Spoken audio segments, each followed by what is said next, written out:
सीताराम सीताराम सीताराम कहिए, जाई तेरा राम आई कहिए। सीताराम सीताराम सीताराम कहिए, जाई तेरा राम कहिए। ओ जाई तेरा राम आई बिधि रही, जाई तेरा राम आई बिधि रही। ओ जाई तेरा राम आई बिधि रही, जाई तेरा राम आई बिधि रही। सीताराम सीताराम सीताराम कहिए, जाई तेरा राम आई बिधि रही।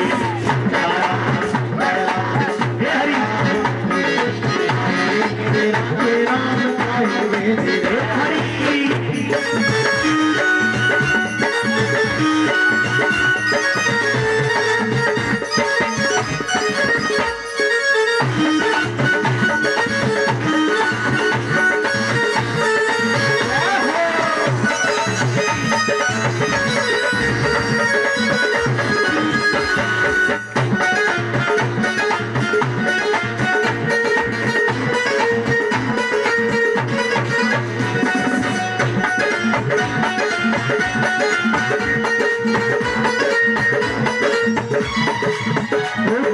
करुणामयी ममतामयी करुणामयी ममतामयी मेरी दयामयी श्यामा, करुणामयी ममतामयी मेरी दयामयी श्यामा। करुणामयी ममतामयी मेरी दयामयी श्यामा। हे हरि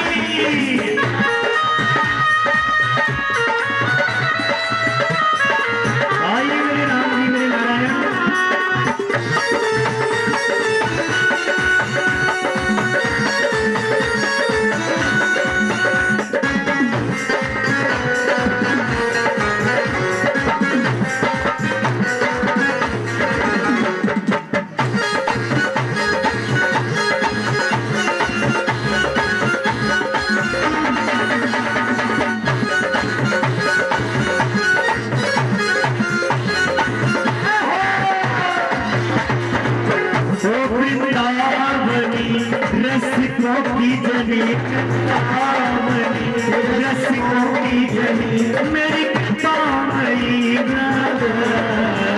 करुणामयी ममतामयी मेरी दयामयी श्यामा। करुणामयी ममतामयी मेरी दयामयी श्यामा। हे हरि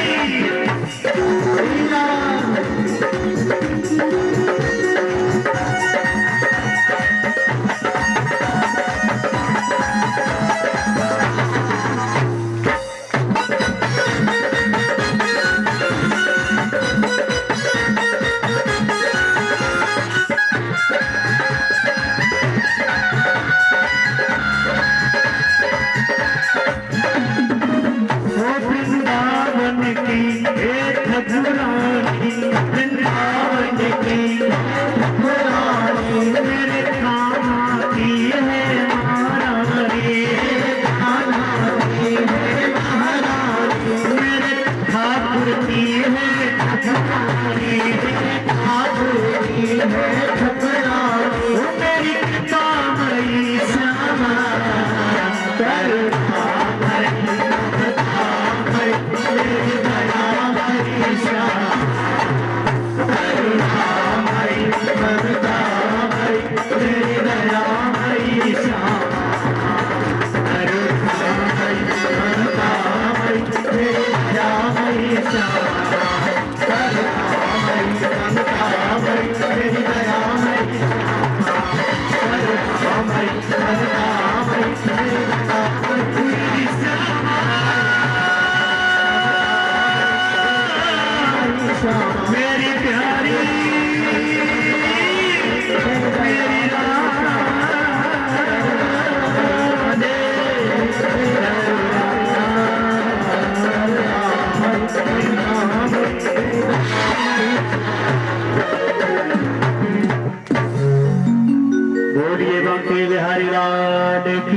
जय। जय जय सीताराम। हर हर महादेव। कौन टोल बड़ा दया। बोलिए भागवत भगवान की जय हो। बोलिए संत भगवान की जय हो। आइएगा आप सबको मेरा बार बार वंदन अभिनंदन सीताराम। कल आपने सबने भगवान की कथा में बड़े भाव से प्रवेश किया। जब ते ब्याह राम घर आए। आप लोग अनुमान लगाना कि घर में एक बहू आने पर सात का पैर धरती पर नहीं टिकता साहब। वो जिस घर में एक नहीं, दो नहीं, तीन नहीं, कितनी चार। कितनी खुशी होगी उस माँ को, कितनी प्रसन्न होगी वो माँ के जिसके घर में चार चार बहुओं का आगमन हो। मंगल भवन अमंगल हरि। जो मंगलों की खान है मेरे भगवान जगत पिता परमात्मा, जिस घर में दूल्हा बनकर आया हो, जगत के भंडार भरने वाली मेरी माँ जानकी स्वयं दुल्हन बनकर आई हो। ऐसा कौन सा कवि है को उस जोड़ी का वर्णन कर सके। जान गौरी अनुकूल सियहि हर्ष न जाए कहे, मंजुल मंगल मूल बाम अंग फरकन लगे। आप लोग अनुमान लगा। पुरुष का दाया अंग शुभ होता है और नारी का बाया अंग शुभ होता है। बाम अंग फरकन लगे।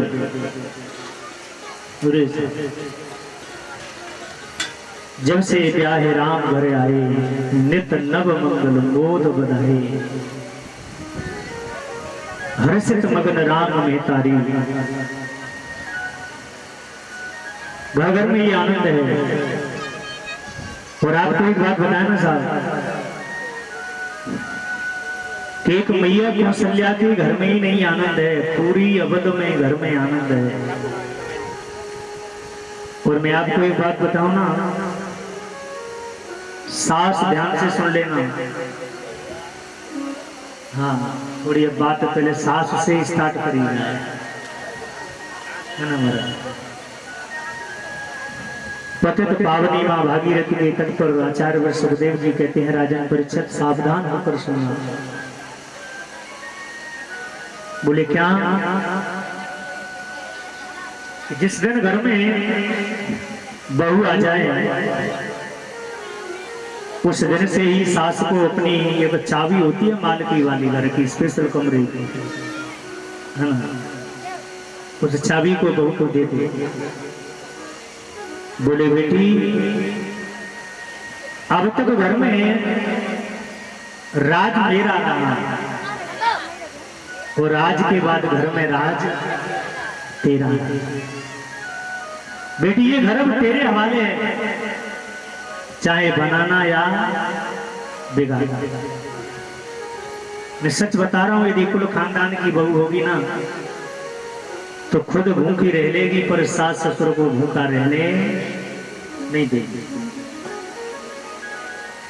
यदि अच्छे परिवार की बेटी तुम्हारे घर में आई होगी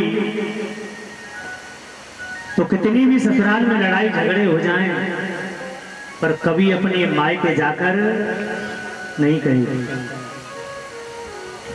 और आजकल ऐसी है साहब कि ने कभी कछु कह दे ने तुरंत फोन उठे वो मम्मी मार के डालते ही देखनो है तो देख जा, वो चाहे बेचारी ते कछु ना गई। आप लोग अनुमान लगाना। जितने भी संसार में आज, जितने भी इस दुनिया में पति पत्नी के रिश्ते खराब हो रहे हैं वो ज्यादातर बेटियों की माओ के करे हो रहे हैं। आप लोग नोट करना साथ। जितने आज पति पत्नी के रिश्तों में दरार पैदा हो रही है वो केवल परिवार, बेटी के परिवार की ही बदौलत। आप लोग अनुमान लगाना। अरे साहब, बेटी को सोचना चाहिए कि मेरा तो केवल यहाँ 20 वर्ष कटा है, पर पति के परिवार में जाकर मुझे पूरी जिंदगी काटनी है। उस माँ के साथ में केवल मेरे 20 वर्ष कटे हैं, पर सासू माँ के साथ में जाकर तो मुझे पूरी जिंदगी काटनी है। मेरा आप लोगों से विशेष करके निवेदन है कि ऐसा कोई परिवार नहीं है कि जिसके परिवार में गृह कलेश न होते हो। बताइए, ऐसा कोई परिवार है कि जिसके घर में लड़ाई झगड़े ना होते? क्यों साहब, ऐसा कोई है? अच्छा, ऐसे नहीं, ऐसे समझिए। आप शाम को सब बर्तनों की सफाई करते हैं ना, खाना पीना खाने के बाद करते हैं कि नहीं करते हैं? करते हैं ना। जब बर्तनों को आप सफाई करते हैं तो बर्तन आपस में बजते हैं कि नहीं बजते हैं? हाँ, बजते हैं कि नहीं बजते हैं? बजते हैं ना। पर एक बात बताइए कि सारे बर्तन मजते समय बजते हैं, पर वो कहीं दूर तो रखे? हाँ, ऐसा तो नहीं है कि कटोरी को कहीं रख दो, थाली कहीं रख दो, लोटा कहीं रख दो, रखे तो सब एक ही जगह पर जाते कि नहीं जाते हैं? तो कहने का सिद्धांत है कि भले ही दिन में बजो, पर रात को सब एक इकट्ठे हो जाओ। यही बस राम कथा का सार है। ऐसा कोई परिवार नहीं जिसके जीवन में, जिसके घर में लड़ाई झगड़े ना होते हो, पर ऐसे लड़ाई झगड़े मत मांगिए कि जिसमें गांठ पड़ जाए, और ऐसी गांठ पड़ जाए कि प्रभु कभी जीवन भर तक छूट नहीं पाए। एक बार बोलना पड़ेगा राधे, जोर से बोलना पड़ेगा राधे राधे। तो कहने का अभिप्राय यही है कि जिस दिन से राम का विवाह होकर आया, सारे घर में आनंद है, पूरी अवध में आनंद है। जब से ब्याह राम घर आए, नित्य नव मंगल मोद बताए, हर्षित मगन राम ने तारी। पूरे साहब खुशी के मारे पैर धरती पर नहीं है, इतनी प्रसन्नता है। एक दिन क्या हुआ, मैया बड़ी सुंदर भोजन बनाया। हाँ हाँ, दशरथ जी को भोजन परोसा मैया जानकी ने अपने हाथों से, और जानकी के रूप को देखकर राजा दशरथ जी ने कहा, बेटी मैं ये प्रभु से प्रार्थना करता हूं कि कहीं मेरे राम सिया की जोड़ी को किसी की नजर ना लग जाए। दशरथ जी इतने मस्त हो गए साहब, इतने मस्त हो गए कि कुछ पूछो। एक दिन क्या हुआ कि इन्होंने शीशा देखा। शीशा जानते हो ना, शीशा दर्पण, गांव में कहते हैं बट्टा। क्या क्या बोले? हाँ, अच्छा देखिए, बड़ा अच्छी परिभाषा। तो राजा ने जब शीशा देखा तो क्या देखा कि शीशा देखते ही राजा के कान के बगल में बाल सफेद पड़ गए। और आप लोग भी भैया व्यक्तिगत करना, यदि आप पर बुढ़ापा आएगा तो सबसे पहले बाल कहाँ सफेद पड़ेंगे? कहाँ पड़ते हैं? हाँ, कान के बगल में पड़ेंगे। व्यक्तिगत करना। अच्छा एक बात बताइए, कान के बगल में ही बाल सफेद क्यों पड़ते हैं? सबसे पहले कान के बगल में बाल इसलिए सफेद पड़ते हैं कि भगवान कहते हैं कि इन कानों से तूने बुराई तो खूब सुनी, अब तो कम से कम अच्छाई। हाँ, अरे तूने पूरे जीवन संसार की बुराइयों में बिता दिया, अब तो कम से कम भगवान सुनो। और ऐसी डाई लगवाते हैं, वो कौन सी आती है जो पाउच खोलते हैं, बोलते हैं? हाँ, अरे ऐसा बालों को काला कराते हैं। साल के पहले तो 58 थे, अब तो पूरे 100 हो गए। राम जी बोले, वाह भाई वाह, तुम तो हमसे भी आगे निकल गए थे। दूसरा क्या हुआ साहब, आंखों से कम दिखते, ऐसा चश्मा लगाया साहब कि किलोमीटर की लाइन क्लियर दिख रही। राम जी बोले, आप तो हमसे भी आगे हो गए। तीसरा, दांत उखड़ जाना। अरे साहब ऐसे दांत सेट कराते हैं कि एक हिस्सा ऊपर एक नीचे। भगवान बोले, आप तो हमसे भी वाह भाई। फूल तुम्हें भेजा है खत में। वाह भाई महाराज जी क्या कहते हैं। हाँ पर याद रखना फूल की बहुत बड़ी परिभाषा है। फूल के बारे में शायर ने लिखा है कि 1000 फूल भी कम पड़ेंगे, 1000 फूल भी कम पड़ेंगे एक दुल्हन को सजाने के लिए, और एक ही फूल काफी होता है कफन पर चढ़ाने के लिए। 1000 खुशियां भी कम पड़ेंगी जिंदगी को बिताने के लिए, और एक ही गम काफी होता है जिंदगी भर रुलाने के लिए। बोले ठीक था। ऐसा चश्मा टेस्ट कराया, भगवान बोले तू तो हमसे भी आगे निकल गया। और साहब अंतिम दूत आया भगवान का यम, और यमराज जी आए और गले को दबाया, और जैसे आए और वैसे ही चले गए। मेरा आप लोगों से विशेष करके निवेदन है कि यदि हमें ये मानव तन मिला है तो हमें भगवान का भजन अवश्य करना चाहिए, क्योंकि ये सच कहते हैं ओ कछु लेना न देना। हाँ जितनी भी कोठी बंगला बना लियो प्यारे कुछ जाने वाला नहीं है साथ में। हाँ जब जाओगे ना ये सब हटा लिया जाएगा, जो कुछ है ना हमारा सब निकाल दिया जाएगा। ओ कछु लेना न देना और मगन रहना। ये भजन है कबीरदास जी का, संतों के लिए भजन है। बाबा ध्यान से सुनना। ओ खुशी रहना मगन रहना, कछु लेना न देना, मगन रहना कछु लेना न देना, कछु लेना कछु लेना कछु लेना न देना, मगन रहना कछु लेना न देना, कछु लेना न देना। बनिए हरी भाई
कछु लेना न देना, मगन रहना कछु लेना न देना, मगन रहना कछु लेना न देना।